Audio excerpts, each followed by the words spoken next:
When Donald J. Trump came down his golden escalator for the first time to announce he would be running for president of the United States, at first, few people took it seriously. He was a TV personality, and this was just a novelty.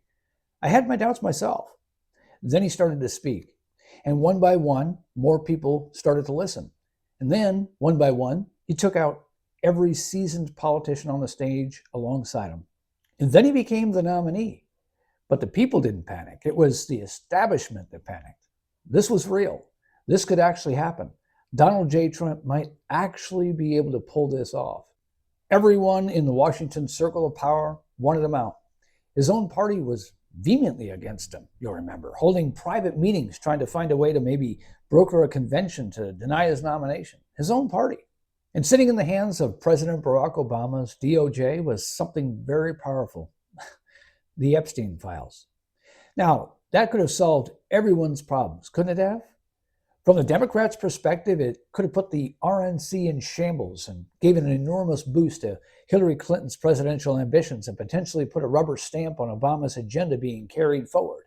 It could have been the ultimate way out for the Republican Party, who, had they decided to broker a convention and send Donald Trump packing, would have been seen as turning their backs on the voters' decision. A very bad idea. No need to commission fake dossiers or point fingers at meddling Russians.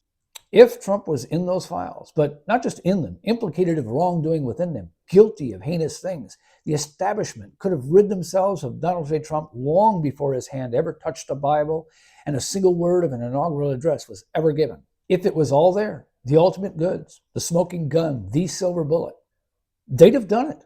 The Republicans would have accepted their loss gladly even, because what was really at stake was the establishment. The fact that the Epstein files were not brought forth then, or even as the Democrats went for impeachment after impeachment, should tell us all we need to know about Trump's role in them. So let's get them released, the files, in full, every sordid detail, unredacted, so we can once and for all turn speculation and innuendo into truth, so we can hold those truly responsible for their heinous acts accountable, and so the reputations of others can perhaps be saved. And so we can peel back a layer and see what power does to not only protect its power, but how it hides truth from us to manipulate us and shape our thoughts and make us believe what they want us to. I don't think Trump is guilty of anything, and what leads me to that conclusion is that we still don't know the answer. The problem that the entire establishment saw as a nuclear threat to their power could have been resolved over a decade ago, and the portraits of 45 and 47 hung on the walls of history would have had other faces.